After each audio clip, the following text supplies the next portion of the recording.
Today, I will show you a dish called Pad Mee Korat. It's quite similar to Pad Thai in flavor and ingredients, but still got something unique. สวัสดีค่ะ everyone! One day, new recipe! If you are new here, I'm Nin and welcome to my Thai cooking channel. Make sure to subscribe and click the notification bell. Like that, you will never miss a recipe. Alright, are you ready? Let's cook! For this recipe, we need shallot, garlic, dry chili, cilantro root, fermented soybean paste, palm sugar or white sugar is fine, and fish sauce. This is mะขามเปียก or tamarind pulp seedless. It's very easy to find here in Thailand. Like it's everywhere and it's very cheap. But we cannot use it like this. We have to add hot water first to dissolve the tamarind too roughly. So make sure it's boiling, not just warm. You can let it sit for a few minutes to make it easier to smash, or just do it same as me. I just use a spoon to remove the flesh off of the seeds, and if you got a seedless tamarind pulp, still follow these steps.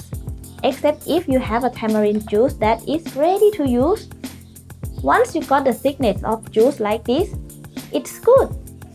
After the tamarind juice, I am going to pound the dry chili, garlic, and cilantro roots. If you don't have the root, the cilantro stem still is a good choice. But if you can't find any, just keep it, no problem. Before I will pounding it, I will cut them into small pieces first by a scissor. As you might know, when you use a mortar to make a paste and your herbs or spices still are quite big chunks, it can take you all day to make a nice and fine paste. For the garlic, it's quite soft, so it's fine. Add some salt. It helps to make the dry chilies easy to pound. Can you eat spicy? If yes, what is your level? Tell me in the comments, I'm very curious. By the way, you can use a blender if you prefer. And another thing, if you cannot eat that much spicy, I will recommend you to use chili flakes instead of dry chili. Also, if you soak the chilies in warm water for about 10 minutes before, it helps to make it easier to pound too. By the way, if you can't eat that spicy, just don't put too much, and that's it. It looks good. I'm going to make the sauce, and you know what? The unique ingredients for this sauce is tau jiao or fermented soybean. You can find it at any Asian store, but if you cannot find, you can use miso paste instead. It's fine. I'm going to start with shallots. Very simple. Just cut it in half and thinly slice it. This will give a nice fragrance to the sauce. This is the tau jiao or soybean paste that I mentioned before. Can you see the little beans in there? So roughly smash the soybeans, just a little bit. Now for the sauce, we are going to caramelize the palm sugar base of the sauce to become beautiful in color. To make the caramel, add some oil into a saucepan. Then bring the palm sugar in, or you can use white sugar instead if you prefer. We should wait until the sugar is all dissolved, until it starts to turn to a nice caramel color. Keep stirring and keep watching it to prevent the sauce from burning. Okay, this looks like a pretty cool color. So I'm going to add in the shallots and let it fry for a few minutes. Then fish sauce goes in, and some sour with some tamarind juice, and stir to mix. Actually, you can taste a little bit to know if you need more seasoning or not. After that, add the chili paste for the yummy spiciness, and the smashed tau jiao for the saltiness and umami. This sauce is full of flavors. I can't wait to start cooking this recipe. Let the sauce simmer and let those flavors develop a little for a few minutes. Let it cool down for a while, then pour it into a dry jar for later.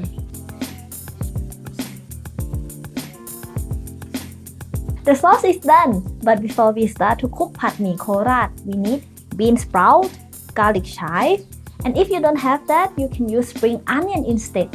Also pork meat, I chose pork belly. It's very delicious with this recipe. Yes, of course, our noodles. For this recipe, I use very thin rice noodles compared to Pad Thai noodles, which are a bit bigger. But if you prefer, you can use Pad Thai noodles for this recipe as well. And another ingredient that will add more color is black soy sauce. And trust me, once you have tried them, you might think this is better than Pad Thai. Alright, let's get started. Turn on medium heat, then bring a pan or a wok if you have. Add some cooking oil. And the thinly sliced pork belly in the pan. Let it fry until it's halfway cooked. You can use any meat you like or even no meat.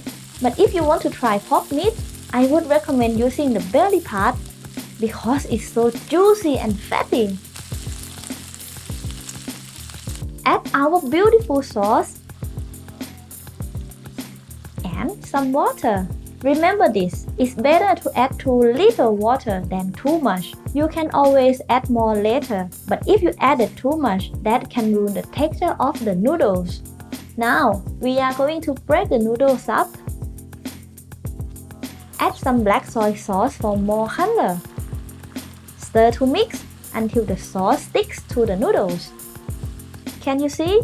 Now the noodles all have the same beautiful color. I think the noodles need a little more water. At this point, you should taste the noodles, and if it's still too chewy, add a little more water and let it cook a little longer. So do you know now? What makes this dish different from Pad Thai? If yes, write it in the comment section. Okay, now they are looking good. Move everything off to the side. Add a little bit more oil and then the egg. Scramble a little bit and let it cook for a few seconds in the hot pan. Then I will toss it through the noodles. Give it a stir until they are mixed.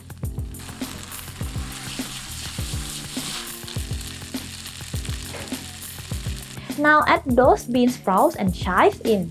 No more spatula. I don't want to destroy the texture of the veggies, so I will use a thong to twist and toss everything together.